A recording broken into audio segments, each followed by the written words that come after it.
बिस्मिल्लाहिर्रहमानिर्रहीम। Today's topic of discussion is biliary tract disease।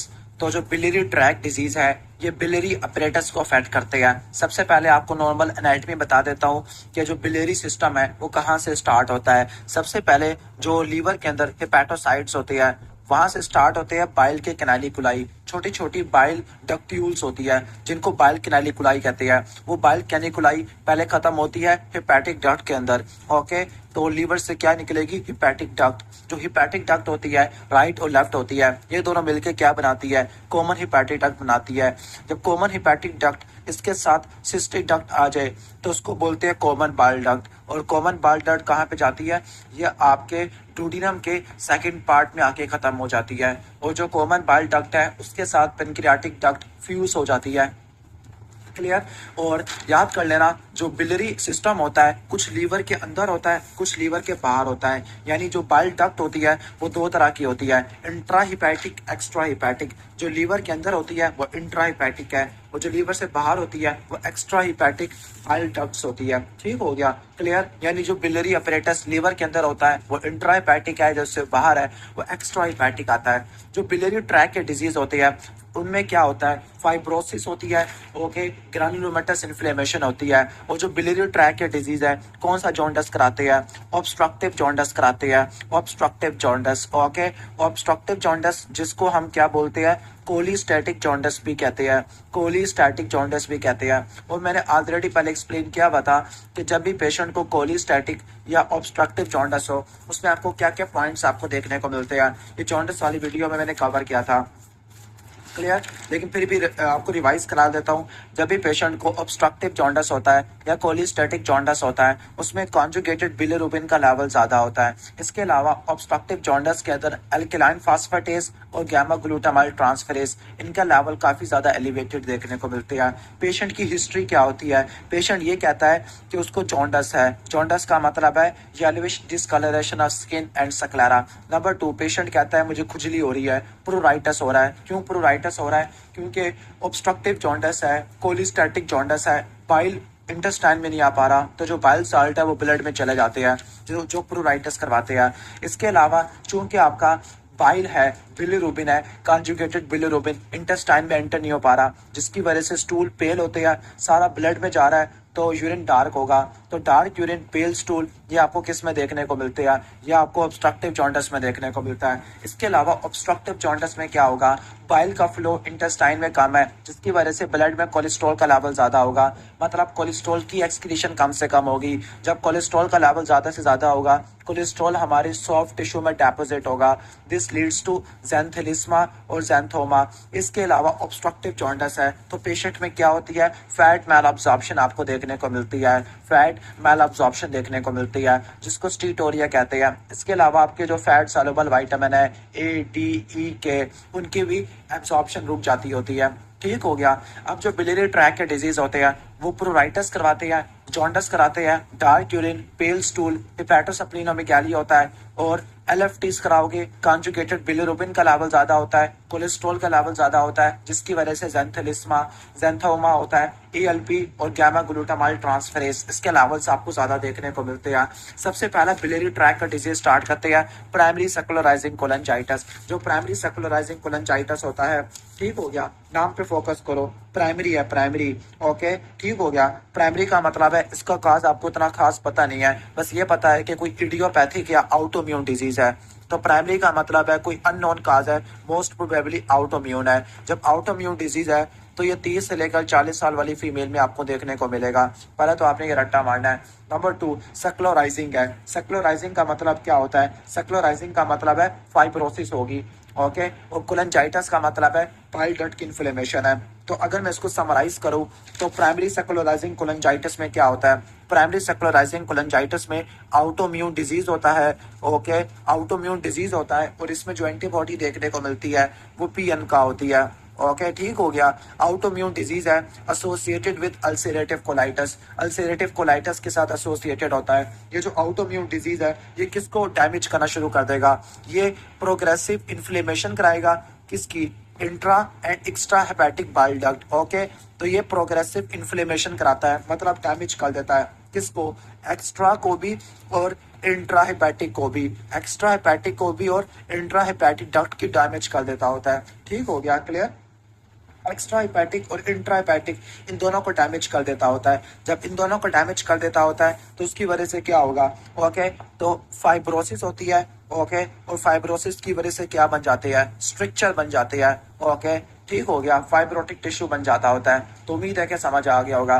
तो आपको अल्टरनेटिंग स्ट्रक्चर और डायलेटेशन देखने को मिलती है, ओके। लाइक अगर आप इस डायग्राम को देखोगे, ये डायग्राम क्या है, ERCP, क्योंकि इतना बड़ा आपको एंडोस्कोप नजर आ रहा है, ओके। तो इसमें आप देखोगे ये डायलेटेशन है, ओके, ये नर्विंग है, ये डायलेटेशन हुई पड़ी है। तो पेशेंट में क्या होगा, प्रोग्रेसिव डायलेटेशन होती है, प्रोग्रेसिव स्ट्रिक्चरिंग आपको देखने को मिलती है, क्लियर। तो जो प्राइमरी सेक्युलराइजिंग कोलेंजाइटिस होता है, इसका अननोन पैथोलॉजी है, कुछ लोग कहते हैं ऑटोइम्यून है, ठीक हो गया, लेकिन मेनली ये अल्सरेटिव कोलाइटिस के साथ एसोसिएटेड होता है, अननोन काज होता है। इसमें आपको क्या देखने को मिलता है, इसमें आपको ओनियन स्किन अपीयरेंस देखने को मिलती है। रट्टा मार लेना, जो ओनियन स्किन अपीयरेंस है ये आपको एविंग सार्कोमा में भी देखने को मिलती है, ओके, ठीक हो गया। ओनियन स्किन अपीयरेंस का मतलब है कंसेंट्रिक लेयर, इस तरह की कंसेंट्रिक लेयर्स आपको देखने को मिलती है, this is onion skin appearance. तो इसमें क्या होगा, एक्स्ट्रा हेपेटिक और इंट्रा हेपेटिक बाइल डक्ट उसका डैमेज होगा, जिसकी वजह से इन्फ्लेमेशन होती है, फाइब्रोसिस होती है, स्ट्रक्चर बनते हैं। जिस जगह पे स्ट्रक्चर होगा उससे पहले वाले पार्ट की डायलेटेशन होती है, तो स्ट्रक्चर डायलेटेशन, स्ट्रक्चर डायलेटेशन, तो आपको क्या मिलेगा, बीडिंग अपीयरेंस देखने को मिलती है, बीडिंग अपीयरेंस, ठीक हो गया, ओके। तो आप MRCP या ERCP करा लोगे, MRCP या ERCP, मैग्नेटिक रेजोनेंस कोलेंजियोपेनकेराटोग्राफी या एंडोस्कोपिक रिट्रोग्रेड कोलेंजियोपेनकेराटोग्राफी,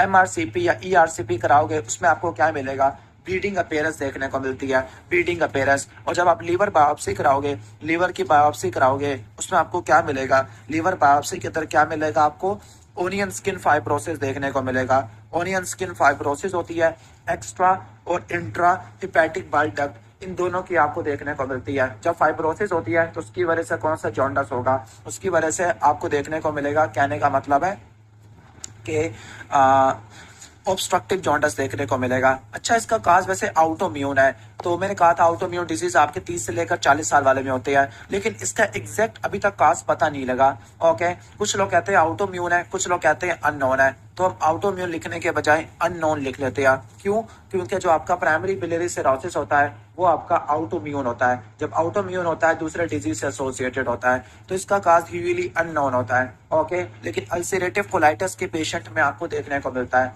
अल्सरेटिव कोलाइटिस वाले पेशेंट में आपको देखने को मिलता होता है, ठीक हो गया, क्लियर। तो ये आपने रट्टा मार लेना है। इसके बाद हम नेक्स्ट आगे चलते होते हैं, okay, clear.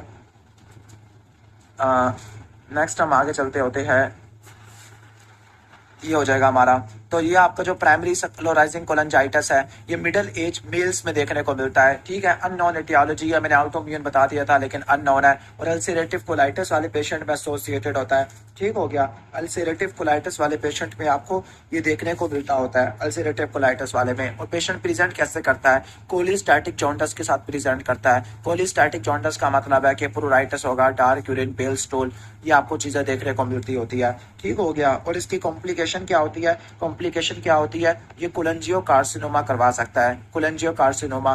कोलेंजियो carcinoma bile blood का कैंसर होता है और ये अल्सरेटिव कोलाइटिस के साथ एसोसिएटेड होता है, ठीक है। और इसमें PN का एंटीबॉडी होती है, जिसको आप क्या बोलते हैं, माइलोपेरोक्सिडेस। याद करना, जो PN का होती है वो आपको माइक्रोस्कोपिक पोलियंजाइटिस के अंदर चुर्क-स्ट्राल सिंड्रोम में भी देखने को मिलती है, चुर्क-स्ट्राल सिंड्रोम में भी देखने को मिलती है। इसके अलावा IgM का लेवल्स भी ज्यादा होता है, ओके। चूंकि ये प्राइमरी सेक्युलराइजिंग कोलेंजाइटिस है, ये प्राइमरी सेक्युलराइजिंग कोलेंजाइटिस क्या करवा सकता है, ये लीवर को भी डैमेज कर सकता है। जब लीवर को डैमेज करेगा तो उसको बोलते हैं बिलियरी सिरोसिस। अब बिलियरी इस वजह से हुई है, व्हाइट इज कॉल्ड बिलियरी, ठीक हो गया। बिलियरी क्यों कहा हुआ है, क्योंकि मसला कहाँ पे है, बाइल डक्ट में मसला है। मसला कहाँ पे है, बाइल डक्ट में मसला है, ठीक हो गया। मतलब ये क्या करवा सकता है, सेकेंडरी बिलियरी सिरोसिस। कैसे, कि अगर ये, कहने का मतलब है प्राइमरी सेक्युलराइजिंग कोलेंजाइटिस है वो क्या करवाता है, एक्स्ट्रा हिपैटिक डक्ट की क्या करवाता है, डैमेज करता है। प्राइमरी सेक्युलराइजिंग कोलेंजाइटिस क्या करवाता है, अगर ये primary sclerosing cholangitis prolong extra hepatic biliary obstruction करा दे, ओके, बिलियरी सिस्टम को बंद कर दे, तंग कर दे, तो उसकी वजह से क्या होगा, बाइल का फ्लो रुका रहेगा, रुका रहेगा, रुका रहेगा, लीवर के अंदर जमा होता रहेगा और लीवर की इंजरी हो जाएगी। जब लीवर की इंजरी हो जाएगी और लीवर का क्या हो जाएगा, सिरोसिस हो जाएगा। और चूंकि ये किसी और काज की वजह से हुआ है तो उसको बोलते हैं secondary biliary cirrhosis, secondary biliary cirrhosis. तो अगर आपसे पूछे सेकेंडरी बिलियरी सिरोसिस के काजेस क्या क्या होते हैं, तो जो सेकेंडरी बिलियरी सिरोसिस है उसके काजेस में आपका नंबर 1 आपका प्राइमरी सेकुलराइजिंग कोलेंजाइटिस है, नंबर 2 गाल स्टोन है, बस आपने कोलिस्टेसिस करवानी है। नंबर 3 आपका बिलियरी सिस्टम सही से बना नहीं है, तंग हुआ पड़ा है, नैरो है, बिलियरी एट्रेजिया है, या फिर कैंसर ऑफ हेडोपेनक्रियास है जिसने ऑब्स्ट्रक्शन करा दिया है। ओके, मसला आपके बिलियरी सिस्टम के अंदर है लेकिन वो डैमेज हो गया है। और प्राइमरी सेकुलराइजिंग कोलेंजाइटिस कोलेंजियोकार्सिनोमा और गाल ब्लैडर का कैंसर करवाता होता है। उम्मीद है कि समझ आ गया होगा। इसके बाद है प्राइमरी बिलियरी कोलेंजाइटिस या प्राइमरी बिलियरी सिरोसिस भी कहते हैं। ठीक हो गया, प्राइमरी बिलियरी सिरोसिस या प्राइमरी बिलियरी कोलेंजाइटिस। अब देखो प्राइमरी है मतलब इडियोपैथिक काज है, लेकिन मोस्टली ये आउटोम्यून डिजीज होता है, आउटोम्यून डिजीज होता है। आउटोम्यून डिजीज है तो 30 से लेकर 40 साल वाली फीमेल में आपको देखने को मिलता होता है। क्लियर, ठीक हो गया, आउटोम्यून डिजीज है। आउटोम्यून डिजीज की वजह से क्या होगा, आउटोम्यून डिजीज की वजह से लिम्फोसिटिक इन्फिल्ट्रेशन देखने को मिलती है, लिम्फोसिटिक इन्फिल्ट्रेशन आपको देखने को मिलती है।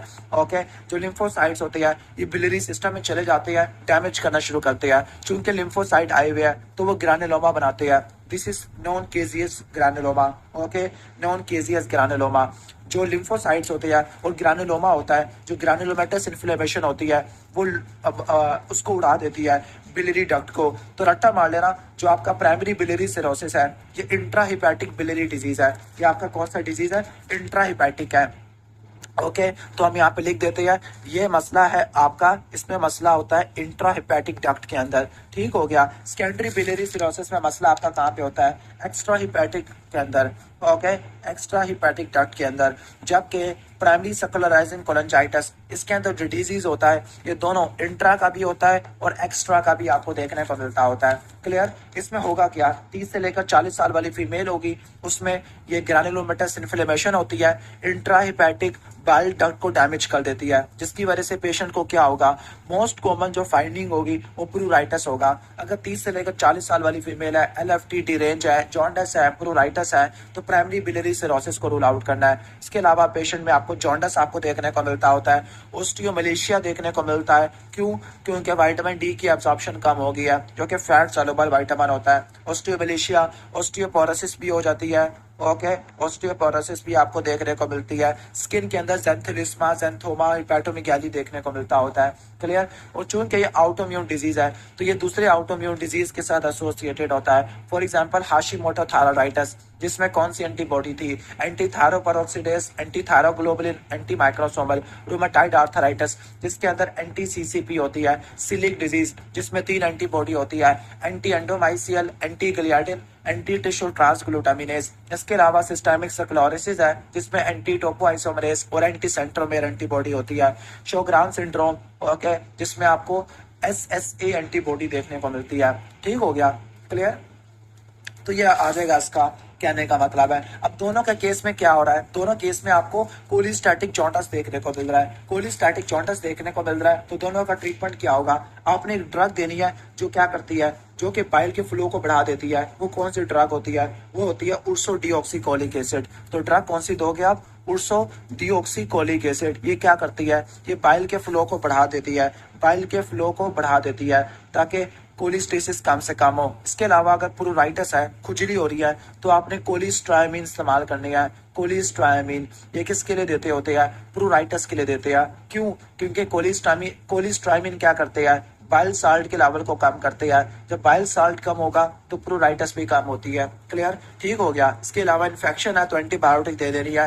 विटामिन कम है, फैट सॉल्युबल विटामिन दे दो। ओके, ठीक हो गया।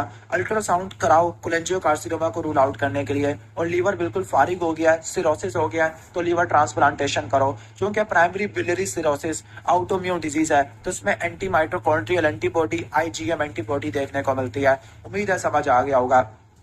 उसके बाद है सेकेंडरी बिलियरी सिरोसिस, जो किसी और काज की वजह से होता है। तो इसमें होगा क्या, एक्स्ट्रा हिपैटिक बिलियरी सिस्टम की ऑब्स्ट्रक्शन होती है, जिसकी वजह से क्या होगा, बाइल का फ्लो नहीं होगा, बाइल सारा इंट्रा हिपैटिक डक्ट में एक्यूमुलेट होता रहेगा। इंट्रा हिपैटिक डक्ट मतलब लीवर के अंदर है, उनकी डैमेज होगी, इंजरी होती है, और इंजरी होगी, फाइब्रोसिस होगी, तो पेशेंट को क्या हो जाएगा, सिरोसिस हो जाएगा। ओके, पेशेंट को क्या हो जाएगा, सिरोसिस हो जाएगा। और दूसरा, बाइल का स्टेसिस हो रहा है, तो उसकी वजह से ऑब्स्ट्रक्टिव जॉन्डिस आपको देखने को मिलेगा। ऑब्स्ट्रक्टिव जॉन्डिस आपको देखने को मिलता है। उम्मीद है कि समझ आ गया होगा। अब पेशेंट में कोई ना कोई ऑब्स्ट्रक्टिव लीजन होगी, लाइक गाल स्टोन है, बिलियरी स्ट्रक्चर्स है, जो प्राइमरी सैक्रोलाइजिंग कोलोंजाइटिस की वजह से होते हैं, या फिर पैनक्रियाटिक कैंसर है, खासतौर पर हेड का, क्योंकि वो कंप्रेस करता है कॉमन बाइल डक्ट को।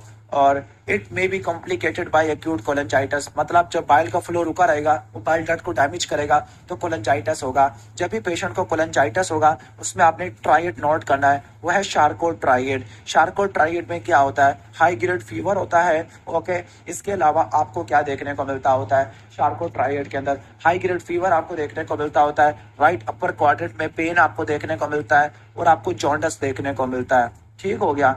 और अगर मैं शार्कोट ट्राइएड में दो चीजें ऐड करता हूँ, ओके, दो चीजें मैं ऐड करता हूँ, वो दो चीजें कौन सी होती है, शॉक है और अल्टर्ड मेंटल स्टेटस है। अल्टर्ड मेंटल स्टेटस है कि अल्टर्ड लेवल ऑफ कॉन्शियसनेस है, फिर हम इसको बोलते हैं रिनोल्ड पेंटार्ट। उम्मीद है कि समझ आ गया होगा। और रिनोल्ड पेंटार्ट, क्लियर। तो ऑलमोस्ट ये सारा एक्सप्लेन कर दिया मैंने। अब इसके बाद हमारा लाइक ये भी अच्छे से कवर हो गया। Okay, clear. तो उम्मीद है कि समझ आ गया होगा आपको प्राइमरी बिलियरी सिरोसिस का और प्राइमरी सैक्रोलाइजिंग कोलोंजाइटिस का डिफरेंस। ठीक हो गया। Okay, clear. अब हम कोशिश करते हैं यहाँ पर डिफरेंस दोबारा लिख लेते हैं, प्राइमरी बिलियरी सिरोसिस का और प्राइमरी सैक्रोलाइजिंग कोलोंजाइटिस का।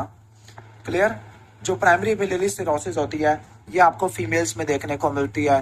ओके, जबकि प्राइमरी सैक्रोलाइजिंग कोलोंजाइटिस मेल में देखने को मिलता है। ओके, दोनों आपके मिडिल एज वाली को इन्वॉल्व करते हैं, मिडिल एज फीमेल को, मिडिल एज मेल को। क्लियर, ठीक हो गया। प्राइमरी बिलियरी सिरोसिस वाला पेशेंट प्रेजेंट करता होता है प्रूराइटिस के साथ और फटीग के साथ। जो प्राइमरी सैक्रोलाइजिंग कोलोंजाइटिस है, वो पेशेंट प्रेजेंट करता है सीधा ऑब्स्ट्रक्टिव जॉन्डिस के साथ। ठीक हो गया, ये की प्रेजेंटिंग कंप्लेन होती है। इसके बाद जो प्राइमरी बिलियरी सिरोसिस है, वो इंट्रा हिपैटिक डक्ट को इन्वॉल्व करता है, इंट्रा हिपैटिक डक्ट की डिस्ट्रक्शन होती है। जबकि प्राइमरी सैक्रोलाइजिंग कोलोंजाइटिस में क्या होती है, ओके, प्राइमरी सैक्रोलाइजिंग कोलोंजाइटिस में इंट्रा भी होती है और एक्स्ट्रा भी आ जाती है। इसके बाद नेक्स्ट हमारा डिजीज है कि जो काज ऑफ ऑब्स्ट्रक्शन है, जो काज ऑफ ऑब्स्ट्रक्शन है प्राइमरी बिलियरी सिरोसिस में, वो ग्रैनुलोमेटस इन्फ्लेमेशन होती है। ग्रैनुलोमेटस इन्फ्लेमेशन है, वो क्या करती है, बाइल डक्ट को उड़ा देती है। जबकि प्राइमरी सैक्रोलाइजिंग कोलोंजाइटिस में ऑब्स्ट्रक्शन क्यों होती है, फाइब्रोसिस की वजह से होती है। वो फाइब्रोसिस क्या करती है, डिस्ट्रॉय करती है बाइल डक्ट को। Okay, clear. इसके बाद हम आगे चलते हैं। जब आप माइक्रोस्कोपी कराओगे, माइक्रोस्कोपी के अंदर आपको ग्रैनुलोमा मिलते हैं। ग्रैनुलोमा बिल्कुल फ्लावर की तरह रेंज होते हैं, फ्लोरिड लीगन होती है। प्राइमरी सैक्रोलाइजिंग कोलोंजाइटिस में आपको ओनियन स्किन अपीयरेंस देखने को मिलती है। बायोप्सी के अंदर कंसेंट्रिक फाइब्रोसिस होती है अराउंड द बाइल डक्ट। उसके बाद है, लाइक कहने का मतलब है, इसमें आप कौन सी एंटीबॉडी कराते हो, anti mitochondrial antibody primary biliary cirrhosis के अंदर। जबकि प्राइमरी सैक्रोलाइजिंग कोलोंजाइटिस में एमआरसीपी या ईआरसीपी कराते हैं, एमआरसीपी या ईआरसीपी कराते हैं। उसमें आपको क्या मिलता है, बीडिंग अपीयरेंस मिलती है, बीडिंग अपीयरेंस देखने को मिलती है कि अल्टरनेटिंग स्ट्रक्चर्स और डायलाटेशन है। ठीक हो गया। इसके बाद हम नेक्स्ट आगे चलते होते हैं। जो प्राइमरी बिलियरी सिरोसिस है, वो किन के साथ एसोसिएटेड होता है, दूसरे आउटोम्यून डिजीज के साथ, लाइक शोग्रान सिंड्रोम होगा, शोग्रान हो गया, और सिस्टेमिक स्क्लेरोसिस हो गया, रूमेटॉइड आर्थराइटिस हो गया, हाशिमोटो हो गया। जबकि प्राइमरी सैक्रोलाइजिंग कोलोंजाइटिस अल्सरेटिव कोलाइटिस के साथ होता है।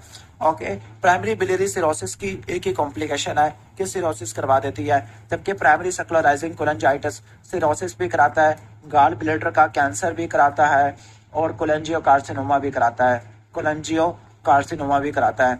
उम्मीद है कि समझ आ गया होगा आपको ये बेसिक कॉन्सेप्ट।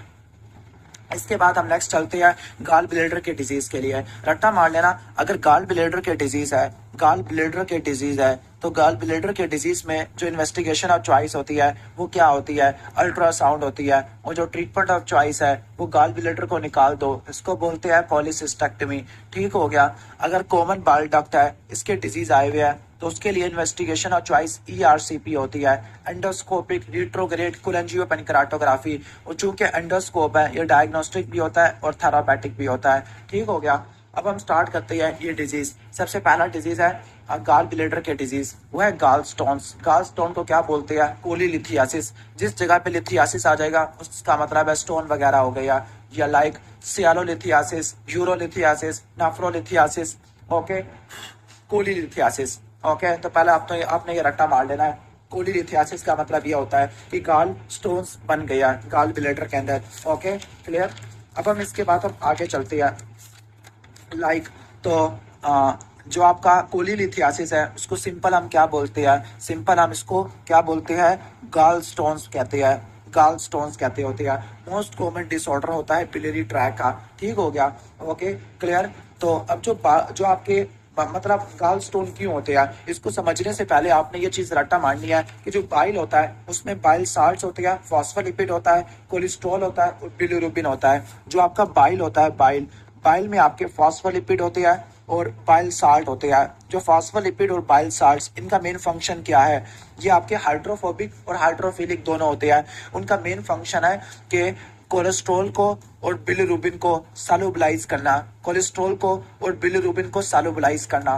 ठीक हो गया। कोलेस्ट्रॉल को और या बिलिरुबिन को सॉल्युबलाइज करना, इसका मतलब यह है कि अगर आपके बाइल के अंदर फॉस्फोलिपिड या बाइल साल्ट कम है, यानी बाइल साल्ट या फॉस्फोलिपिड कम है, या बिलिरुबिन और कोलेस्ट्रॉल का लेवल ज्यादा है, उसकी वजह से कोलेस्ट्रॉल की प्रेसिपिटेशन बढ़ जाती है, क्रिस्टल्स बन जाते हैं, स्टोन बन जाते हैं। तो ये बेसिक पैथोलॉजी आपको मैंने एक्सप्लेन कर दिया है। तो गॉल स्टोन कब बनते हैं, जब या तो कोलेस्ट्रॉल या बिलिरुबिन उसकी सैचुरेशन या कंसंट्रेशन बढ़ जाती है, सैचुरेशन बढ़ जाती है, जिसकी वजह से स्टोन्स आपको देखने को मिलते होते हैं। ठीक हो गया, क्लियर।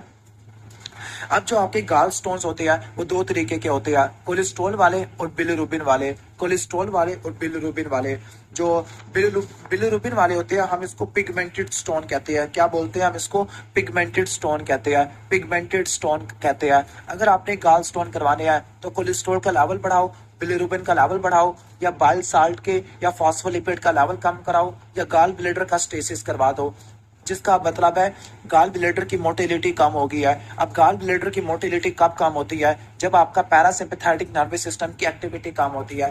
जब पैरासिम्पैथेटिक नर्वस सिस्टम की एक्टिविटी कम है या कोलिसिस्टोकाइनिन का लेवल कम है, क्योंकि ये दोनों गॉल ब्लैडर की मोटिलिटी को बढ़ा देते हैं। क्लियर, ठीक हो गया। इन सब की वजह से क्या होगा, स्लज होगा। स्लज का मतलब है स्टेसिस की वजह से सैचुरेशन बढ़ जाती है, सैचुरेशन बढ़ जाती है। जब सैचुरेशन बढ़ जाती है तो स्टोन्स बढ़ जाते होते हैं। अब जो स्टोन्स होते हैं वो दो तरीके के होते हैं, कोलेस्ट्रॉल स्टोन्स होते हैं और पिगमेंटेड स्टोन्स होते हैं। जो कोलेस्ट्रॉल स्टोन्स होते हैं 90% जो स्टोन्स आपको देखने को मिलते हैं वो आपके ये वाले होते हैं।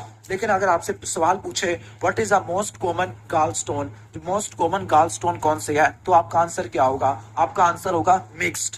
ओके, मिक्स्ड, यानी जो गॉल स्टोन्स होते हैं वो तीन कैटेगरी के होते हैं, एक प्योर कोलेस्ट्रॉल वाले, प्योर पिगमेंटेड वाले, या फिर मिक्स्ड वाले।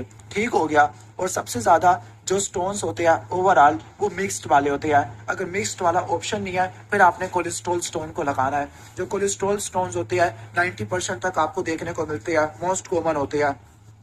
क्लियर। और मोस्ट कॉमन, ये आपको कहने का मतलब है कोलेस्ट्रॉल के जो स्टोन्स होते हैं ये 80 to 90% आपको देखने को मिलते हैं, और ये आपको वेस्ट वाले लोगों में देखने को मिलते हैं। जो पिगमेंटेड स्टोन्स होती है ये एशियंस में देखने को मिलती है, एशियंस में आपको देखने को मिलते होते हैं। ठीक हो गया। अब जो कोलेस्ट्रॉल स्टोन्स है उसके रिस्क फैक्टर को आपने रट्टा मारना है। उसके जो रिस्क फैक्टर है वो 4F होते हैं। 4F को आपने कभी नहीं भूलना। वो 4F कौन कौन से होते हैं कोलेस्ट्रॉल के स्टोन वाले। नंबर 1, फीमेल 40, ओके, फीमेल है, 40 है, फैटी है मतलब ओबेसिटी है, या फर्टाइल है लाइक प्रेग्नेंट है। ये 4 इसके इंपॉर्टेंट रिस्क फैक्टर होते हैं। इसके अलावा कुछ ड्रग्स लाइक अगर फीमेल OCP इस्तेमाल करेगी, जो OCP होती है उसमें कोलेस्ट्रॉल का लेवल ज्यादा होता है, या ईस्ट्रोजन इस्तेमाल करती है, ओके, इसमें आपका कोलेस्ट्रॉल का लेवल ज्यादा होता है। ओके, ठीक हो गया। या फिर ऑक्ट्रियोटाइड इस्तेमाल करती है। ऑक्ट्रियोटाइड क्या करता है, गाल ब्लैडर की मोटिलिटी को कम कर देता होता है। क्लियर। जो कोलेस्ट्रॉल के स्टोन्स होते हैं ज्यादा कॉमन होते हैं as compare to pigmented stone. और रट्टा मार लेना, ये जो स्टोन्स होते हैं ये कहने का मतलब है रेडियोलूसेंट होते हैं। रेडियोलूसेंट का क्या मतलब है कि जब मैं अल्ट्रासाउंड कराऊंगा ये स्टोन बिल्कुल भी नजर नहीं आते, लेकिन 10 to 20% आपके नजर आ जाते हैं ड्यू टू कैल्सिफिकेशन। ठीक हो गया। ओके। अगर कैल्सिफिकेशन होगी तभी नजर आएंगे, अगर नहीं होगी तब नजर नहीं आते होते। ठीक हो गया। तो यूजली अगर मैं बात करूं जो कोलेस्ट्रॉल स्टोन्स होते हैं एक्सरे पे आपको बिल्कुल 10 से लेकर 20% तक देखने को मिलते हैं। मेन तो आपका वैसे अल्ट्रासाउंड होता है, तो एक्सरे पे असल में नजर नहीं आते। ये एक्सरे मुझे लिखना चाहिए। ओके। अगर आप एक्सरे कराओगे 10 से लेकर 20% तक स्टोन ही विजिबल होगे ड्यू टू कैल्सिफिकेशन। अब किस में ज्यादा होते हैं? नंबर 1 ओबेसिटी वाले लोगों में देखने को मिलते हैं। नंबर 2 क्रॉन्स डिजीज में आपको देखने को मिलते हैं स्टोन्स। ठीक हो गया। क्रॉन्स डिजीज में रट्टा मार लेना, किडनी के अंदर कैल्शियम ऑक्सालेट के स्टोन्स होते हैं और गाल ब्लैडर में कोलेस्ट्रॉल के स्टोन्स आपको देखने को मिलते होते हैं। ठीक हो गया। इसकी रीजन क्या है? इसकी रीजन ऑलरेडी मैं डिस्क्राइब कर चुका हूँ कि फैटी एसिड की अब्जॉर्प्शन नहीं हो पाती। कैल्शियम का लेवल, जो कैल्शियम होता है सारा फैटी एसिड से कंबाइन कर जाता है। फ्री ऑक्सालेट और फ्री कोलेस्ट्रॉल इनके लेवल बढ़ जाते हैं और वो रीअब्सॉर्ब हो जाते हैं। इसके अलावा एडवांसिंग एज 40 साल से ऊपर ईस्ट्रोजन थेरेपी है, मल्टीपैरिटी है जिसमें ईस्ट्रोजन का लेवल ज्यादा होगा। अचानक ही वेट लॉस किया है, ओके, अचानक ही वेट लॉस किया है तो लीवर पे स्ट्रेस आता है, लीवर ने कोलेस्ट्रॉल को ज्यादा सिक्रेट कर देगा बाइल के अंदर। या अगर पेशेंट फाइब्रेट्स इस्तेमाल करता है, फाइब्रेट्स की वजह से आपको देखने को मिलते हैं। फाइब्रेट्स कहाँ पे इस्तेमाल होती है? फाइब्रेट्स ये टैग के लेवल को कम करने के लिए इस्तेमाल होती है। ठीक हो गया। एंटी हाइपरलिपिडेमिक ड्रग्स है। और ये वाले जो स्टोन होते हैं कोलेस्ट्रॉल वाले, ये आपको वेस्ट में देखने को मिलते हैं। जो पिगमेंटेड है, अब उसके आगे मजीद 2 वेरिएंट होते हैं। जो पिगमेंटेड वाले होते हैं ये एशियंस में देखने को मिलते होते हैं। क्लियर। अब इसकी 2 सब टाइप होती है और ये आपके रेडियो ओपैक होते हैं। ये आपके क्या होते हैं? रेडियो ओपैक या रेडियोलूसेंट। अब जो पिगमेंटेड स्टोन है ये 2 कैटेगरी के होते हैं, ब्लैक होते हैं और ब्राउन होते हैं। जो ब्लैक होते हैं नाम पे फोकस करो, जो ब्लैक वाले हैं ओके, ये तो आपको आसानी से नजर आ जाएंगे। तो ये क्या होते हैं? रेडियो ओपैक होते हैं। ओके, ब्लैक वाली रेडियो ओपैक होते हैं। इनकी जो कंपोजिशन है, जो ब्लैक वाले की जो कंपोजिशन है वो क्या होती है? अनकॉन्जुगेटेड बिलिरुबिन होगा और कैल्शियम होगा। जब कैल्शियम होगा, कैल्सिफिकेशन होती है तो ये स्टोन रेडियो ओपैक होते हैं। और इनका मेन इटियोलॉजी क्या है? हिमोलिसिस है। Extra vascular haemolysis like hereditary spherocytosis, sickle cell anaemia, haemolytic anaemia, autoimmune haemolytic anaemia. जो ब्राउन वाले होते हैं वो रेडियोलूसेंट होते हैं। रेडियोलूसेंट का मतलब है इसमें कैल्सिफिकेशन नहीं आती और आप एक्सरे से देख नहीं सकते और ये इन्फेक्शन के बाद देखने को मिलते हैं। ओके, इन्फेक्शन के बाद देखने को मिलते होते हैं। ठीक हो गया। अब कौन से इन्फेक्शन? तो आपने रट्टा मारना है एक निमोनिक, वो है एस इनहिबिटर, ACE। ए से आपका एस्कैरिस आ जाएगा, सी से क्लोनोर्किस आ जाएगा और ई से ई कोलाई आ जाएगा। ये आपके 3 होते हैं, इनको आपने रट्टा मारना है। इन पैरासिटिक इन्फेक्शन के बाद आपको देखने को मिलता होता है। ओके, असल में होता क्या है? ये जो स्टोन होते हैं पहले क्या होगा? बाइल का स्टेसिस होगा, फिर बाइल का इन्फेक्शन होगा, वो बाइल का इन्फेक्शन होगा तो फिर ये स्टोन बन जाते होते हैं। इसके अलावा ये जो स्टोन्स होते हैं ये भी आपको क्रॉन्स डिजीज में आपको देखने को मिलते होते हैं। तो क्रॉन्स डिजीज में कैल्शियम ऑक्सालेट, कोलेस्ट्रॉल स्टोन या ब्राउन स्टोन आपको देखने को मिलते हैं। ब्राउन स्टोन की क्या कंपोजिशन होती है? ब्राउन स्टोन की क्या कंपोजिशन होती है? कैल्शियम पाल्मिटेट, यानी कैल्शियम फैटी एसिड आपको देखने को मिलता है, कैल्शियम पाल्मिटेट। इसके अलावा क्रॉनिक हिमोलिसिस, सिरोसिस, इनसे एसोसिएटेड आपको देखने को मिलते हैं। ओके, तो पिगमेंटेड स्टोन की सारी एसोसिएशन बता दी है कि क्रॉन्स डिजीज आ गया, क्रॉनिक हिमोलिसिस जिसमें आपके ब्लैक स्टोन होते हैं, अल्कोहलिक सिरोसिस उसमें भी बिलिरुबिन का लेवल ज्यादा होगा। जब बिलिरुबिन का लेवल ज्यादा होगा तो आपको ब्लैक स्टोन देखने को मिलेगा। एड्स ज्यादा है, बिलियरी ट्रैक का इन्फेक्शन है तो उसकी वजह से ब्राउन स्टोन देखने को मिलेगा। या TPN है, टोटल पारेंटियल न्यूट्रिशन है, उसमें भी आपको पिगमेंटेड स्टोन देखने को मिलते हैं। क्यों? कौन से वाले पिगमेंटेड स्टोन? TPN के अंदर क्या होता है? फैटी एसिड का लेवल ज्यादा होता है। ठीक हो गया। फैटी एसिड का लेवल ज्यादा होता है। जब फैटी एसिड का लेवल ज्यादा होता है, क्लियर, तो जो फैटी एसिड होता है वो ज्यादा टैग्स बनाना शुरू कर देता होता है और वो ज्यादा डेपोजिट होता है तो वो ब्राउन वाले स्टोन्स करवा देता है। बस आपने ये रट्टा मार लेना है। क्लियर। तो आपका टैग का लेवल ज्यादा होगा, टैग आपका मजीद बिलिरुबिन के अंदर या फैट्स में कन्वर्ट हो जाता होता है। आगे मोस्ट कॉमन कॉम्प्लिकेशन क्या होती है गाल स्टोन की? जो मोस्ट कॉमन कॉम्प्लिकेशन क्या होती है? कोलिसिस्टाइटिस। गाल स्टोन का मतलब है स्टोन आ गया। अगर स्टोन की वजह से इन्फ्लेमेशन हो तो उसको बोलते हैं कोलिसिस्टाइटिस। ठीक हो गया, कोलिसिस्टाइटिस। अब कोलिसिस्टाइटिस वाला आई थिंक नीचे लिखा हुआ है, हम उसको पढ़ेंगे। और स्टोन की क्या कॉम्प्लिकेशन होती है? स्टोन एक्यूट पेंक्रियाटाइटिस करवा देता है। मतलब एक्यूट पेंक्रियाटाइटिस के दो ही काजेस होते हैं, एक गाल स्टोन होता है जो ऑब्स्ट्रक्शन कराता है, दूसरा अल्कोहल होती है। इसके अलावा अगर कॉमन बाइल डक्ट में स्टोन चला गया तो कॉमन बाइल डक्ट की इन्फ्लेमेशन करा देगा, जिसमें आपको रिनोल्ड पेंटार्ड शार्कोट ट्राइएट ये बताया था। सबसे पहले स्टार्ट करते हैं बिलियरी कोलिक पेन। कोलिक क्या होता है? बिलियरी कोलिक का मतलब है, कोलिक होता है क्रैम्पी पेन। क्रैम्पी पेन यानी पेट में मरोड़ उठ रही है। ओके, मरोड़ वाला दर्द होता है। अब कोली की पेन हर उस जगह पे होता है जहां पर आपको स्मूथ मसल देखने को मिलते हैं। ठीक हो गया, तो ये क्रैम्पी पेन होता है। कोली की पेन क्यों होता है? क्योंकि स्मूथ मसल की कॉन्ट्रैक्शन होती है। और ये कोली की पेन आपको गाल ब्लैडर में देखने को मिलता है, यूरेटर में देखने को मिलता है और स्मॉल इंटेस्टाइन में देखने को मिलता है। ठीक हो गया, क्लियर। और बिलियरी कोलिक पेन किस में देखने को मिलता है? कोलिलिथियासिस में। तो कोलिलिथियासिस वाला पेशेंट कैसे प्रेजेंट करता होता है? नोजिया और वॉमिटिंग होती है और डल राइट अपर क्वाड्रेंट पेन होता है। डल राइट अपर क्वाड्रेंट पेन है। राइट अपर क्वाड्रेंट ये आपने लोकेशन रट्टा मारनी है, लीवर और गाल ब्लैडर के लिए होती है। खासतौर पर ये पेन बढ़ जाता है खाना खाने के बाद, क्योंकि गाल स्टोन है। जब आप खाना खाओगे कोलिसिस्टोकाइनिन रिलीज होता है, वो गाल ब्लैडर को कॉन्ट्रैक्ट कराता है, लेकिन आगे ऑब्स्ट्रक्शन है जिसकी वजह से पेन देखने को मिलता होता है। तो ये पेन कब देखने को मिलता है? जब आप फैटी मील खाओगे, कोलिसिस्टोकाइनिन आएगा। कोलिसिस्टोकाइनिन क्या करेगा? ओके, जो आपका गाल ब्लैडर है उसकी मोटिलिटी को बढ़ा देगा, गाल ब्लैडर की कॉन्ट्रैक्शन बढ़ा देता है। जब गाल ब्लैडर की कॉन्ट्रैक्शन होती है तो उसकी वजह से क्या होता है? ओके, आपको पेन देखने को मिलता है, पोस्ट पेरेंटियल पेन आपको देखने को मिलता होता है। ठीक हो गया। और जब गाल ब्लैडर कॉन्ट्रैक्ट करेगा तो स्टोन आपका गाल ब्लैडर से निकलने के बाद सिस्टिक डक्ट में चला जाएगा, फिर वो वहां से कॉमन बाइल डक्ट में भी चला जाएगा। अगर आप लैब्स कराओगे, लैब्स यूजुअली नॉर्मल होती है, लैब्स आपकी यूजुअली नॉर्मल होती है। ठीक हो गया, मतलब आपका कोलिलिथियासिस में यूजुअली कोई जॉन्डस नहीं होता, लेकिन अगर स्टोन आपका कॉमन बाइल डक्ट में चला जाए, सिस्टिक डक्ट में चला जाए, वो जॉन्डस करा देते हैं। इसके बाद है कोलिडोकोलिथियासिस, यानी गाल स्टोन कॉमन बाइल डक्ट में चला गया है। जब कॉमन बाइल डक्ट में चला गया है तो ये क्या करवाएगा? ऑब्स्ट्रक्टिव जॉन्डस करवाएगा। ओके, ऑब्स्ट्रक्टिव जॉन्डस कराएगा। जो गाल स्टोन होता है, जो प्योर गाल स्टोन है, वो ऑब्स्ट्रक्टिव जॉन्डस नहीं करवाता, लेकिन सीबीडी में स्टोन है वो ऑब्स्ट्रक्टिव जॉन्डस करवाता है। जब ऑब्स्ट्रक्टिव जॉन्डस है तो ईएलपी का लेवल ज्यादा होगा, गामा ग्लूटामाइल ट्रांसफेरेज का लेवल ज्यादा होगा, बिलिरुबिन का लेवल ज्यादा होगा, ईएसटी ईएलटी थोड़ा सा बढ़ेगी। इसके बाद है कोलिसिस्टाइटिस, एक्यूट या chronic inflammation of gall bladder. Okay, अब जो एक्यूट कोलिसिस्टाइटिस होता है उसको आपने दो में डिवाइड करना है, एक्यूट कैलकुलस, एक्यूट ए कैलकुलस। कैलकुलस का मतलब है गाल स्टोन आया था, गाल स्टोन की वजह से इन्फ्लेमेशन है। मोस्ट कॉमन यही वाला होता है, कैलकुलस वाला मोस्ट कॉमन होता है। इसमें क्या होगा? जो गाल स्टोन होगा वो सिस्टिक डक्ट में फंसा हुआ होगा, गाल ब्लैडर की इन्फ्लेमेशन कराएगा, और जब गाल ब्लैडर की इन्फ्लेमेशन होती है तो गाल ब्लैडर की जो वाल है वो ठीक हो जाती है नॉर्मल से। ठीक हो गया। इसके अलावा सेकेंडरी इन्फेक्शन भी हो सकते हैं, लाइक इन्फेक्शन आपका ब्लड में जा सकता होता है। क्लियर। इसके बाद आपका कहने का मतलब है जो ए कैलकुलस होता है ये कौन से लोगों में देखने को मिलता है? जो क्रिटिकली इल पेशेंट होते हैं, like severe trauma, severe Burns वाले पेशेंट में। ओके, जब पेशेंट को सिवियर ट्रॉमा होता है या सिवियर बर्न्स होती है, लाइक ट्रॉमा है या बर्न्स है, तो उसकी वजह से हाइपोपरफियन होती है, ब्लड फ्लो कम होता है। जब ब्लड फ्लो कम होता है तो गाल ब्लैडर का स्टेसिस आपको देखने को मिलता होता है। ठीक हो गया।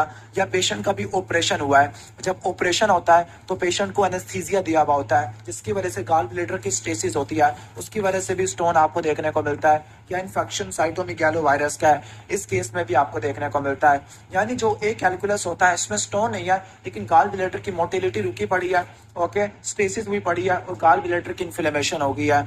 ये आपको मल्टीपल ऑर्गन फेल्योर वाले पेशेंट में देखने को मिलता है, मल्टीपल ऑर्गन फेल्योर वाले पेशेंट में देखने को मिलता है। अब पेशेंट कैसे प्रेजेंट करेगा? कोलिसिस्टाइटिस वाला पेशेंट ऐसे प्रेजेंट करेगा कि जैसे उसने कोई खाना खाया है, खास तौर पर फैटी मील खाया है। फैटी मील खाने के बाद 15 से लेकर 30 मिनट के बाद उसको हाई ग्रेड फीवर होगा, नोजिया होगा, वॉमिटिंग होती है, राइट अपर क्वाड्रेंट में पेन देखने को मिलता है, राइट अपर क्वाड्रेंट में पेन देखने को मिलता है। सबसे इंपॉर्टेंट चीज है वो है मर्फी साइन। मर्फी साइन का मतलब क्या होता है? मर्फी साइन का मतलब है कि मैं कहूँगा पेशेंट को कि आप क्या करो, इंस्पायरेशन करो, और मैं अपना हाथ राइट अपर क्वाड्रेंट में रखूंगा। जब पेशेंट इंस्पायर करेगा, गाल ब्लैडर नीचे आएगा तो वो मेरे हाथ को टच करेगा, जिसकी वजह से पेशेंट को इतना पेन होगा कि पेशेंट अपनी सांस को रोक लेगा। This is called Murphy sign. इसके अलावा जो गाल ब्लैडर होता है, चूंकि इन्फ्लेमेशन है, इन्फ्लेमेशन के बाद फाइब्रोसिस होती है, और gall bladder usually non palpable होता है। According to कोरवोजिया law,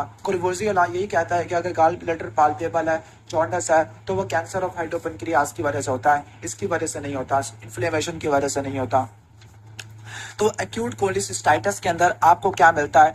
Murphy sign मिलता है। मर्फी साइन क्या होता है? जब राइट अपर क्वाड्रेंट को पाल्पिएट करते हैं, इंस्पायरेशन का कहते हैं, तो पेशेंट इंस्पायरेशन में सांस को रोक लेगा, और जो पेन होता है वो राइट शोल्डर में रेडिएट करता होता है। ओके, स्प्लीन का जो पेन है वो लेफ्ट शोल्डर में जाता है, गाल ब्लैडर का राइट में जाता है। क्यों? फ्रेनिक नर्व इरिटेट होती है, इसकी root value C3, C4, C5 है, और शोल्डर पे सुप्रा क्लेविकुलर नर्व है, C3, C4 वाली है। ठीक हो गया। अगर आपकी बाइल डक्ट भी इन्वॉल्व हो गई है तो ALP GGT का लेवल बढ़ जाएगा, मतलब एक्यूट कोलेंजाइटिस है। अब गाल ब्लैडर का डिजीज है तो इन्वेस्टिगेशन और चॉइस अल्ट्रासाउंड होती है, और जो गोल्ड स्टैंडर्ड है वो आपका हीडा स्कैन होता है। हीडा स्कैन में आप क्या चेक करते हैं? हीडा स्कैन में आप कोई कंट्रास्ट देते हैं और आप ये चेक करते हैं कि वो गाल ब्लैडर के पास पहुंच रहा है या नहीं पहुंच पा रहा। अगर पेशेंट को एक्यूट कोलिसिस्टाइटिस है, ओके, लाइक गाल स्टोन की वजह से है, तो अगर आप हीडा स्कैन करवाओगे तो जो गाल ब्लैडर होगा वो विजुअलाइज नहीं हो पाएगा, मतलब जो आपने रेडियो आइसोटोप दिया था वो गाल ब्लैडर तक पहुंचेगा ही नहीं। ठीक हो गया, क्लियर। इसके बाद है गाल स्टोन आइलियस। अगर पेशेंट को गाल ब्लैडर में स्टोन थे, गाल ब्लैडर में स्टोन थे, उसने इन्फ्लेमेशन करा दिया। इन्फ्लेमेशन कराने के बाद गाल ब्लैडर और डूडिनम, इसकी दीवारें चिपक गई है और इनके दरमियान में फिस्टुला हो गया। ये आपका गाल ब्लैडर है, ये आपका डूडिनम जा रहा है। अगर इन्फ्लेमेशन की वजह से ये दोनों दीवारें चिपक गई है और इन दोनों के दरमियान फिस्टुला आ गया है, तो उसको बोलते हैं कोलिसिस्टोडुडिनल फिस्टुला। कोलिसिस्टोडुडिनल फिस्टुला मतलब अगर आपका गाल ब्लैडर और डूडिनम इसके दरमियान में फिस्टुला बन गया इन्फ्लेमेशन की वजह से, नेक्रोसिस की वजह से, तो जो स्टोन होता है वो डूडिनम से होता हुआ जूजिनम में जाएगा, आइलियम में जाएगा, इलियोसिकल वाल्व में फंस जाएगा, क्योंकि नैरो पोर्शन होता है। जब इलियोसिकल वाल्व में फंस जाएगा तो उसकी वजह से क्या होगा? आपको एक ट्रायड देखने को मिलता है। This is called regular stride. वो जो डिजीज होता है उसको गालस्टोन आइलियस कहते हैं। मतलब गालस्टोन आइलियस में क्या होगा? कोलिसिस्टोडुडिनल फिस्टुला होगा, जो स्टोन होगा वो आपका डूडिनम से होता हुआ आइलियम में चला जाएगा, और जो आपका कहने का मतलब है जो इंटेस्टाइन की एयर होती है वो गाल ब्लैडर में चली जाती है, तो आपको रेगुलर स्ट्रायड देखने को मिलता है। रेगुलर स्ट्रायड में नीमोबिलिया है, एयर बिलियरी ट्री में चली गई है। नंबर 2, आपको कहने का मतलब है स्मॉल बोवल की ऑब्स्ट्रक्शन है, गाल स्टोन की वजह से है। जब इंटेस्टाइनल ऑब्स्ट्रक्शन होती है पेशेंट को पेन, वॉमिटिंग, एब्डोमिनल डिस्टेंशन और कॉन्स्टिपेशन, ये 4 कार्डिनल सिम्टम होते हैं। ठीक हो गया। और इसके अलावा जो तीसरा पॉइंट है रेगुलर स्ट्रायड का, इसमें आपको गाल स्टोन मिलेगा राइट इलिक फोसा के अंदर। तो जो रेगुलर स्ट्रायड होता है वो गाल स्टोन आइलियस में आपको देखने को मिलता होता है। इसके बाद है पोर्सिलिन गाल ब्लैडर। पोर्सिलिन को उर्दू में बोलते हैं छन्नी। ठीक हो गया। अगर गाल ब्लैडर की कैल्सिफिकेशन हो जाए, गाल ब्लैडर की जो दीवार है उसकी कैल्सिफिकेशन हो जाए, तो हम इसको क्या बोलते हैं? Porcelain gall bladder. और जब पोर्सिलिन गाल ब्लैडर है तो ये इंडिकेट करता है कि गाल ब्लैडर का कैंसर हो गया, गाल ब्लैडर का कैंसर हो गया। तो पोर्सिलिन गाल ब्लैडर होता क्या है? गाल ब्लैडर की जो दीवार है उसकी कैल्सिफिकेशन हो गई है ड्यू टू क्रॉनिक कोलिसिस्टाइटिस। ठीक हो गया। और ये क्या इंडिकेट करता है? ये इंडिकेट करता है कि उस पेशेंट को गाल ब्लैडर का कैंसर डेवलप होने वाला है। तो हम इसमें क्या करेंगे? इसमें पहले से ही कोलिसिस्टेक्टमी कर देंगे, प्रोफाइलैक्टिक कोलिसिस्टेक्टमी कर देंगे, इससे पहले कि कैंसर एडवांस हो जाए या मेटास्टेसाइज कर जाए। इसके बाद है एक्यूट कोलेंजाइटिस, इसको सेंडिंग कोलेंजाइटिस भी कहते हैं। White is called sending cholangitis. ठीक हो गया। ओके, क्योंकि इसमें जो इन्फेक्शन होता है वो एसेंड करता है, ऊपर की तरफ जाता होता है। इसमें होगा क्या? इसमें सबसे पहले इसको असेंडिंग कोलेंजाइटिस कहते हैं। इसमें कॉमन बाइल डक्ट की ऑब्स्ट्रक्शन होती है, लाइक स्टोन की वजह से होती है। जब ऑब्स्ट्रक्शन होती है, स्टेसिस होती है, या बैक्टीरिया की ओवर ग्रोथ होती है। ओके, जब ओवर ग्रोथ होती है तो आपको इन्फेक्शन देखने को मिलता है। इसमें जो ट्रायड था ऑलरेडी डिस्क्राइब कर चुका हूँ, शार्कोट ट्रायड और रिनोल्ड पेंटार्ड। शार्कोट में jaundice, fever, right upper quadrant pain है।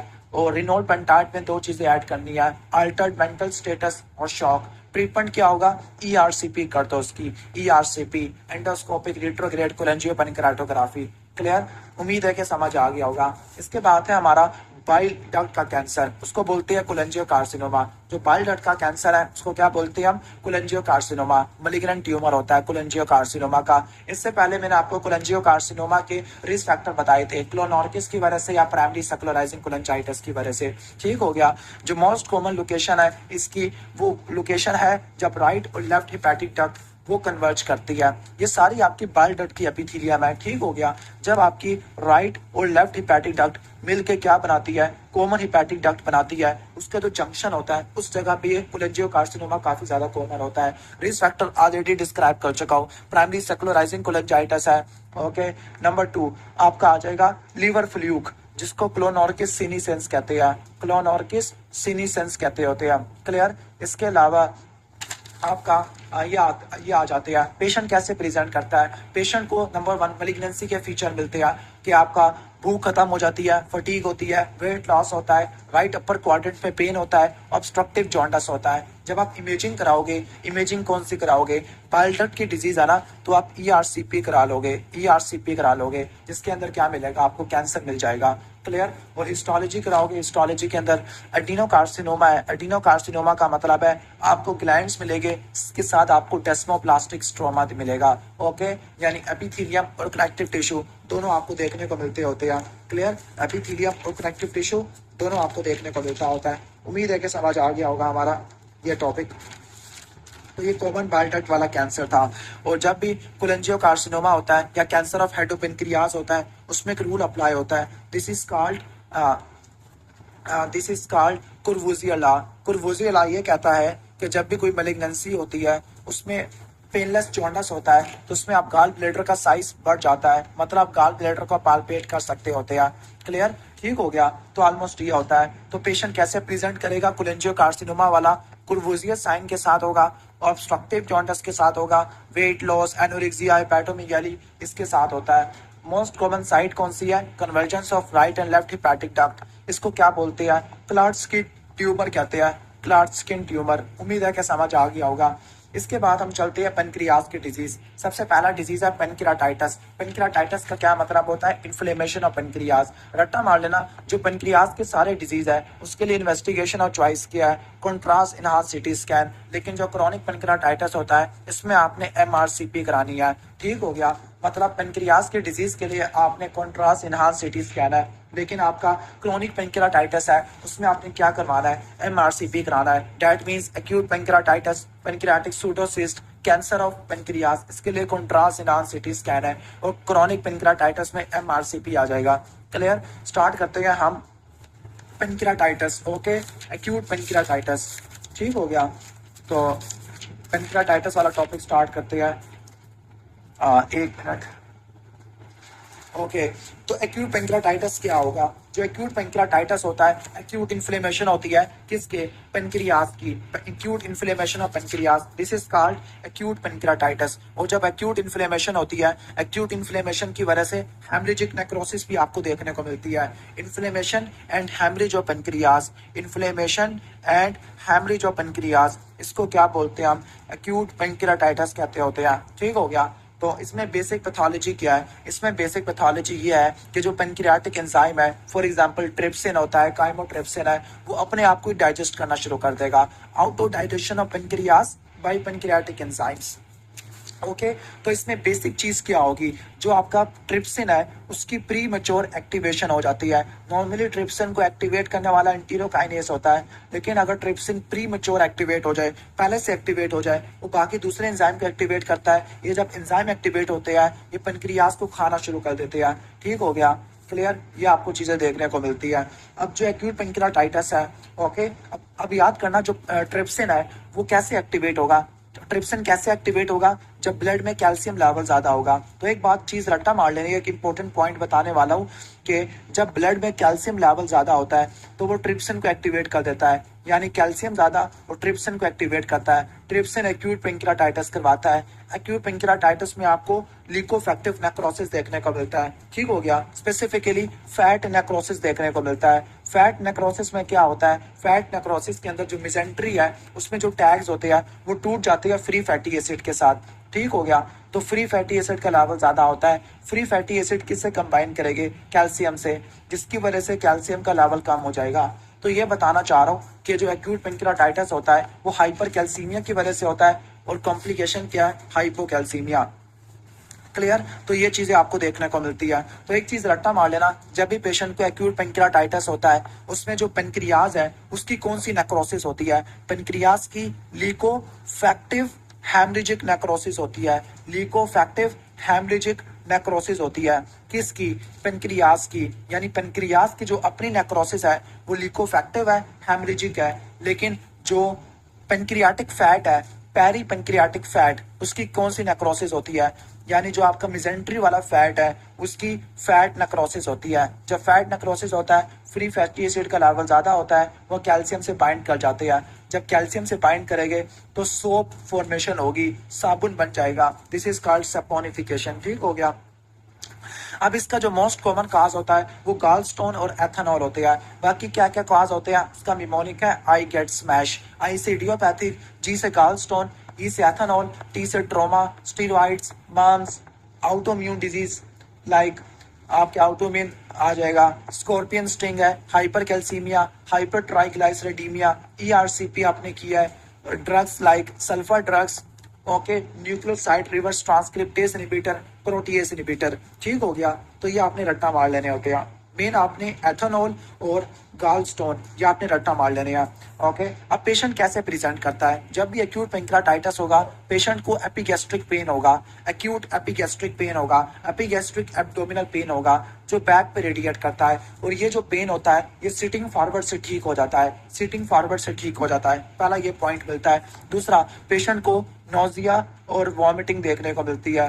नंबर 3 आपको क्या देखने को मिलता है, चूंकि पेनक्रियाज आपका रिट्रोपेरिटोनियल टिश्यू है, ओके, तो हम यहाँ पे सारे पॉइंट्स लिख लेते हैं। पेशेंट को एपिगैस्ट्रिक पेन होता है, ओके, एपिगैस्ट्रिक पेन होता है जो कि बैक पे रेडिएट करता होता है। नंबर 2, पेशेंट को क्या होता है, नोजिया एंड वॉमिटिंग देखने को मिलती है, नोजिया एंड वॉमिटिंग देखने को मिलती है। तीसरा, चूंकि पेनक्रियाज क्या है, रिट्रोपेरिटोनियल टिश्यू है, चूंकि इन्फ्लेमेशन हुई है, हेमरेजिक नेक्रोसिस हुई है, तो इसमें आपको रिट्रोपेरिटोनियल हीमाटोमास देखने को मिलती है। रिट्रोपेरिटोनियल हैमरेज होता है।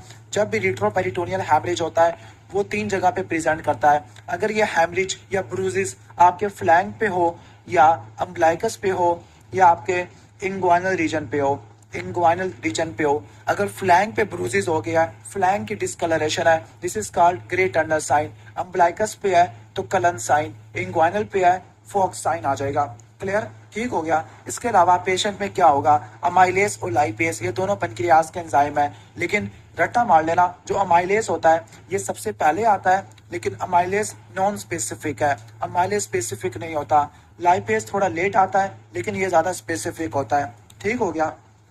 क्लियर। इसके अलावा पेशेंट में आपको और क्या देखने को मिलती है चीज, पेशेंट में ब्लड कैल्शियम लेवल सारा कम हो जाता है क्योंकि सैपोनिफिकेशन के अंदर सारा इस्तेमाल हो गया है। क्लियर। तो ये चीजें आपको देखने को मिलती है।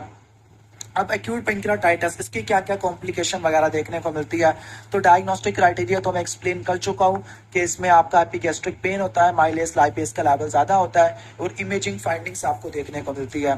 ठीक हो गया।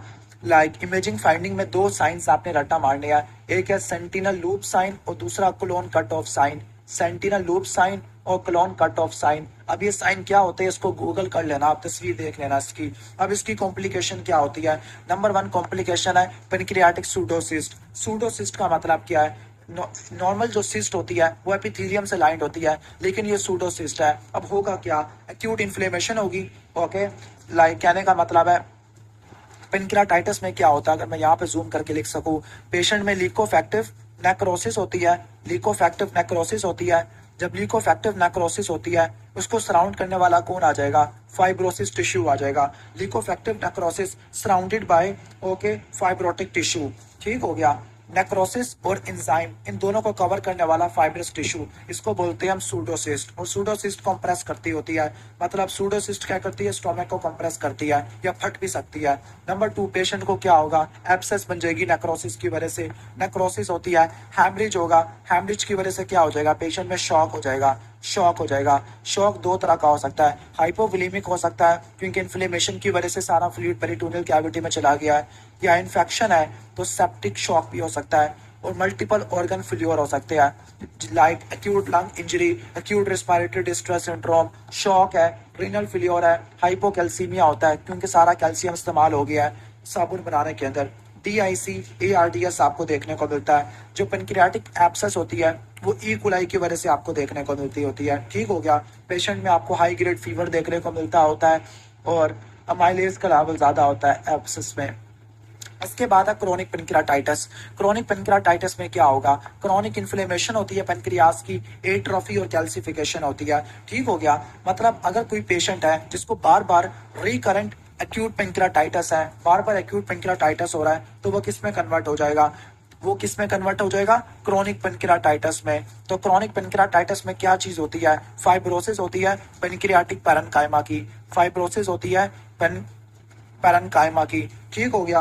तो आपने रट्टा मार लेना होता है। अब इसका जो मोस्ट कॉमन काज है, जो एक्यूट वाला था वो गाल स्टोन की वजह से होता है, जो क्रॉनिक वाला है वो अल्कोहल की वजह से होता है, सिस्टिक फाइब्रोसिस की वजह से होता है जिसमें थिक एंड म्यूकस प्लग होता है। ठीक हो गया। अगर अल्कोहल के बारे में बात करें तो जो most common cause of chronic pancreatitis in adult तो वो अल्कोहल है। तो अल्कोहल अडल्ट में, सिस्टिक फाइब्रोसिस बच्चों में आपको देखने को मिलता है। इसके अलावा स्पिंक1 की म्यूटेशन की वजह से होता है या इडियोपैथिक भी हो सकता है। कॉम्प्लिकेशन क्या है, ये पेनक्रियाज की इनसफिशिएंसी कराता है। जब पेनक्रियाज की इनसफिशिएंसी होगी, रट्टा मारना, जब पेनक्रियाज की इनसफिशिएंसी होगी इसका मतलब है पेनक्रियाज अपनी सिक्रीशन प्रोड्यूस नहीं कर रहा। अब पेनक्रियाज ने दो चीजें प्रोड्यूस करनी है, एक्सोक्राइन सिक्रीशन और एंडोक्राइन सिक्रीशन। जब एक्सोक्राइन सिक्रीशन कम हो जाएगी तो पेशेंट को क्या होगा, स्टीटोरिया होगा, स्टीटोरिया होगा और फैट सॉल्युबल विटामिन ADE के ये कम हो जाएंगे। जब एंडोक्राइन फंक्शन खत्म हो जाएगा तो इंसुलिन का लेवल कम हो जाएगा। जब इंसुलिन का लेवल कम हो जाएगा तो ग्लूकोज का लेवल बढ़ जाएगा। इसके अलावा सूडोसिस्ट हो जाती है कि वही ग्रैनुलेशन टिश्यू लाइन करना शुरू कर देता है। तो पेनक्रियाटिक इंसफिशिएंसी कब लेबल करते हैं, जब 10% से भी कम का पेनक्रियाटिक फंक्शन रह जाए तो पेशेंट को स्टीटोरिया होगा, फैट सॉल्युबल विटामिन की डेफिशिएंसी होती है, डायबिटीज मेलाइटस होता है, अमाइलेज लाइपेज ज्यादा भी हो सकते हैं, नॉर्मल भी रह सकते हैं, लेकिन अमाइलेज लाइपेज बड़े हो तो वो हमेशा एक्यूट पेनक्रियाटाइटिस में होते हैं। और आपने क्या करानी है, इन्वेस्टिगेशन और चॉइस, आपने कहने का मतलब है आपने MRCP करानी होती है। ठीक हो गया, क्लियर। और इसमें आपको क्रोनिक पेनक्रियाटाइटिस में आपको एक साइन देखने को मिलता है, वो है chain of lakes appearance, chain of lakes appearance. ठीक हो गया। लाइक ये जो डायग्राम है, चेन ऑफ लेग्स अपीयरेंस, ये चेन ऑफ लेग्स अपीयरेंस क्यों होती है, due to dilation of pancreatic duct. Okay, जो पेनक्रियाटिक डक्ट है वो डायलेट होना शुरू हो गया। ठीक हो गया। पेनक्रियाटिक डक्ट की डायलेटेशन की वजह से आपको चेन ऑफ लेग्स अपीयरेंस देखने को मिलती होती है। और जो क्रोनिक पेनक्रियाटाइटिस है ये कैंसर करवा सकता होता है। इसके बाद लास्ट हमारा टॉपिक है वह है पेनक्रियाटिक कैंसर। जो पेनक्रियाटिक कैंसर होता है, क्लियर, ये कौन सी वैरायटी का कैंसर होता है, ये एडिनोकार्सिनोमा होता है। कौन सा कैंसर होता है, ये एडिनोकार्सिनोमा होता है। ठीक हो गया। एडिनोकार्सिनोमा खास तौर पर ये पेनक्रियाटिक डक्ट से राइज करता है, पेनक्रियाटिक डक्ट से राइज करता होता है, 70 साल से ऊपर वाले में देखने को मिलता होता है। अब इसके जो रिस्क फैक्टर है दो ऑलरेडी मैंने एक्सप्लेन कर दिया है, एक स्मोकिंग है, गाल स्टोन है और क्रोनिक पेनक्रियाटाइटिस है। ठीक हो गया। अब पेशेंट कैसे प्रेजेंट करता है, रट्टा मार लेना, गाल ब्लैडर का कैंसर, बाइल डक्ट का कैंसर और पेनक्रियाटिक कैंसर, इन तीनों के प्रोग्नोसिस काफी पुअर होते हैं। पेशेंट के बचने के चांसेस कम होते हैं क्योंकि काफी लेट प्रेजेंट करते हैं। पेशेंट कैसे प्रेजेंट करता है, एपिगैस्ट्रिक एब्डोमिनल पेन देखने को मिलता है, साथ में मलिग्नेंसी की चीजें देखने को मिलती है, लाइक फटीग है, एनोरेक्सिया है और वेट लॉस है, ये चीजें आपको देखने को मिलती है। इसके अलावा आपको एक लॉ देखने को मिलेगा, वो क्या होगा, कुर्वुजिया लॉ। कुर्वुजिया लॉ का क्या मतलब है, जब कैंसर हेड ऑफ पेनक्रियास का होगा वो कॉमन बाइल डक्ट को कंप्रेस करेगा जिसकी वजह से गाल ब्लैडर पाल्पेबल हो जाएगा। This is called Courvoisier law. Patient को ऑब्स्ट्रक्टिव जॉन्डिस आपको देखने को मिलेगा ऑब्स्ट्रक्टिव जॉन्डिस देखने को मिलता होता है। क्लियर। इसके अलावा ये चीज़ें आपको देखने को मिलती है। ओके, अब जो पेनक्रियाज का जो ट्यूबर मार्कर है वो CA99 होता है, और इसका एक पैरान्यूप्लास्टिक सिंड्रोम भी होता है जिसको बोलते हैं हम माइग्रेटरी थ्रोम्बोफ्लेबाइटिस। माइग्रेटरी थ्रोम्बोफ्लेबाइटिस, इसका क्या मतलब है? माइग्रेटरी थ्रोम्बोफ्लेबाइटिस का मतलब है कि आपके इन्फ्लेमेशन होगी वेन्स की, थ्रोम्बस बनेगा, थ्रोम्बस वेन की इन्फ्लेमेशन कराएगा लिम्स के अंदर। ओके, तो माइग्रेटरी थ्रोम्बोफ्लेबाइटिस आपको देखने को मिलेगा। माइग्रेटरी थ्रोम्बोफ्लेबाइटिस में क्या है? थ्रोम्बस होगा, हाइपर कोआगुलेबल स्टेट है, थ्रोम्बस बनेगा, वेन को बंद करेगा, वेन की इन्फ्लेमेशन होती है जिसमें आपको swelling, redness, okay, swelling redness आपको देखने को मिलती है, स्वेलिंग रेडनेस, टेंडरनेस आपको देखने को मिलती है। इस माइग्रेटरी थ्रोम्बोफ्लेबाइटिस को बोलते हैं हम Trousseau syndrome. Okay, Trousseau syndrome. उम्मीद है कि समझ आ गया होगा। एक और चीज रट्टा मारनी है, जो कैंसर है सबसे ज्यादा हेडोपेनक्रियास में होता है। ओके, ठीक हो गया। अगर हेडोपेनक्रियास में कैंसर हो, वो किसको कंप्रेस करेगा? कॉमन बाइल डक्ट को कंप्रेस करेगा। या कॉमन बाइल डक्ट को कंप्रेस करेगा तो ऑब्स्ट्रक्टिव जॉन्डिस होता है। ओके, और गाल ब्लैडर का साइज बढ़ जाता है जिसको बोलते हैं कुर्वोजियला। अगर टेल को इन्वॉल्व करता है तो टेल के अंदर क्या पड़े होते हैं? टेल के अंदर बीटा, बॉडी या टेल के अंदर आपके बीटा सेल्स पड़े हैं इंसुलिन वाले। जब इंसुलिन कम होगा तो पेशेंट को सेकेंडरी डायबिटीज मेलाइटिस हो जाएगा। तो ये पेनक्रियाटिक एडिनोकार्सिनोमा है। तो पेनक्रियाटिक एडिनोकार्सिनोमा एग्रेसिव ट्यूमर होता है, पेनक्रियाटिक डक्ट से राइज करता होता है। ठीक हो गया। और इसमें डिसऑर्गेनाइज्ड, चूंकि एडिनोकार्सिनोमा है तो ग्लैंडुलर स्ट्रक्चर का नियोप्लेजिया देखने को मिलता होता है। ठीक हो गया। जब पेशेंट प्रेजेंट करता है ऑलरेडी ट्यूमर मेटास्टेसाइज कर चुका होता है, सर्वाइवल रेट इसका काफी पुअर है। ठीक हो गया, 1 साल से भी कम होता है। ट्यूमर हेडोपेनक्रियास में ज्यादा कॉमन है, जो ऑब्स्ट्रक्टिव जॉन्डिस करवाता है और कुर्वोजियला करवाता है। नंबर 2, अगर टेल या बॉडी के अंदर हो तो वो क्या करवाता है? Secondary diabetes mellitus. कौन सा ट्यूमर मार्कर होता है? CA99। रट्टा मार लेना, जो CA99 होता है ये आपको म्यूसिनस ओवेरियन कैंसर में भी देखने को मिलता है, म्यूसिनस ओवेरियन कैंसर में, और गाल ब्लैडर के कैंसर में भी देखने को मिलता है। इसके अलावा कार्सिनो एम्ब्रियोनिक एंटीजन, लेकिन वो ज्यादा स्पेसिफिक होता है कोलोरेक्टल कैंसर में। कोलोरेक्टल कैंसर में रिस्क फैक्टर क्या है? Number 1, tobacco smoking, chronic pancreatitis, diabetes, मतलब डायबिटीज से कैंसर भी हो जाएगा और कैंसर से डायबिटीज भी हो जाएगा। एज 50 साल से ऊपर है। पेशेंट को एपिगैस्ट्रिक पेन होगा, बैक पे रेडिएट करता है, वेट लॉस होता है due to malabsorption obstructive jaundice की वजह से, माइग्रेटरी थ्रोम्बोफ्लेबाइटिस होता है, ट्रोजियो सिंड्रोम जिसमें वेन की इन्फ्लेमेशन होती है, टेंडरनेस और रेडनेस होती है लिम्स के अंदर, ऑब्स्ट्रक्टिव जॉन्डिस होता है, गॉल ब्लैडर पाल्पेबल होता है, नॉन टेंडर होता है। This is called Courvoisier law. Clear. उम्मीद है कि समझ आ गया होगा आपको। तो ये हमने पढ़ लिया कुर्वोजियला और ऑलमोस्ट फिनिश।